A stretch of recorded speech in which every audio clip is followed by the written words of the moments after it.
क्या ये कॉकरोच जनता पार्टी का दबाव है या E20 जनता पार्टी का डर या फिर इस्तीफे की बढ़ती मांगों का असर?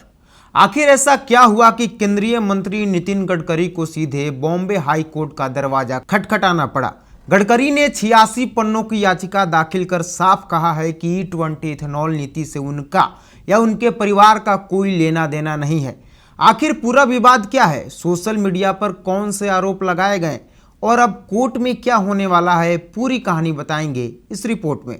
नमस्कार, मैं हूं आदर्श और आप देख रहे हैं दर्श न्यूज। पिछले कुछ दिनों से सोशल मीडिया पर E20 पेट्रोल को लेकर कई पोस्ट, वीडियो और कंटेंट वायरल हो रहे थे। इन पोस्ट में दावा किया जा रहा था कि केंद्रीय सड़क परिवहन एवं राजमार्ग मंत्री नितिन गडकरी और उनके परिवार को E20 इथेनॉल नीति से आर्थिक फायदा हो रहा है। कुछ पोस्ट में तो यह भी आरोप लगाया गया कि इसी वजह से देश में E20 पेट्रोल को बढ़ावा दिया जा रहा है। इन दावों के बाद सोशल मीडिया पर बहस तेज हो गई। कुछ संगठनों और लोगों ने नितिन गडकरी के इस्तीफे की मांग की, लेकिन अब नितिन गडकरी ने इन सभी आरोपों को सिरे से खारिज कर दिया है। नितिन गडकरी ने बॉम्बे हाई कोर्ट में 86 पन्नों की याचिका दाखिल की है। इस याचिका में उन्होंने कहा है कि सोशल मीडिया पर उनके खिलाफ फैलाई जा रही वीडियो और जानकारी पूरी तरह झूठी, भ्रामक और उनकी छवि खराब करने वाली है। उन्होंने अदालत से मांग की है कि ऐसी सामग्री फैलाने वाले और उसे होस्ट करने वाले प्लेटफॉर्म्स के खिलाफ कार्रवाई की जाए। गडकरी की याचिका में सबसे अहम बात यही कही गई कि E20 इथेनॉल नीति उनके मंत्रालय के अधीन नहीं आती। उन्होंने अदालत को बताया कि E20 नीति का संचालन और प्रशासन पेट्रोलियम एवं प्राकृतिक गैस मंत्रालय करता है। यानी जिस नीति को लेकर उन पर आरोप लगाए जा रहे हैं, उसका फैसला उनके मंत्रालय द्वारा लिया ही नहीं जाता है। इसलिए उन्हें और उनके परिवार को इस नीति से जोड़ना गलत और भ्रामक है। चलिए, अब कुछ सवाल लोगों के भी हैं। जनता जानना चाहती है कि आखिर जब आपका मंत्रालय पेट्रोलियम का है ही नहीं, तो आप इतने दिनों से इसकी बातें क्यों कर रहे थे? बहुत सारे बयान, कई भाषण, इंटरव्यू और पॉडकास्ट में आपने E20 को क्यों डिफेंड किया?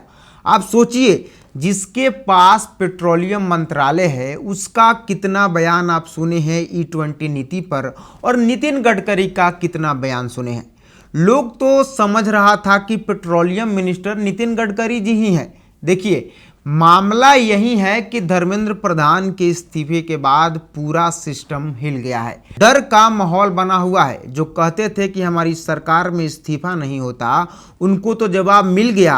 अब इसी बीच देश में E20 जनता पार्टी बन गई है। इंस्टाग्राम पे कॉकरोच जनता पार्टी जैसा, इस पर भी फॉलोअर्स लगातार बढ़ रहे हैं और E20 को बंद करने और इस्तीफे की मांग की जा रही है।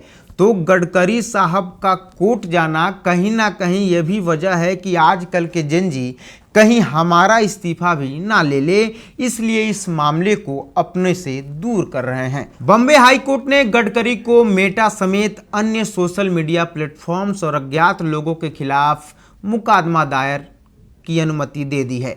इसका मतलब है कि अब अदालत में यह तय होगा कि पोस्ट और कंटेंट के पीछे कौन लोग थे और उनकी क्या जिम्मेदारी बनती है।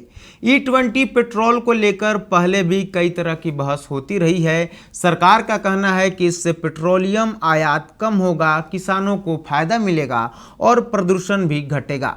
वहीं जो गाड़ी चलाने वाले लोग हैं, उन्होंने इसका असर, लागत और नीति को लेकर हमेशा सवाल उठाया है। एक उपभोक्ता ने तो गाड़ी खराब होने पर रायपुर कोर्ट पहुंचा और कोर्ट ने वाहन मालिक के पक्ष में फैसला सुनाते हुए कंपनी को मुआवजा देने की बात कही। अब फिर से यह बहस अदालत तक पहुंच गई है, क्योंकि मुद्दा सिर्फ E20 नहीं बल्कि फर्जी सूचना और डीप फेक का भी है। अब बॉम्बे हाई कोर्ट में इस मामले की सुनवाई होगी। आपको क्या लगता है, E20 और नितिन गडकरी का नाता रिश्ता है या नहीं? कमेंट में जरूर बताइए। देखते रहिए दर्श न्यूज। धन्यवाद।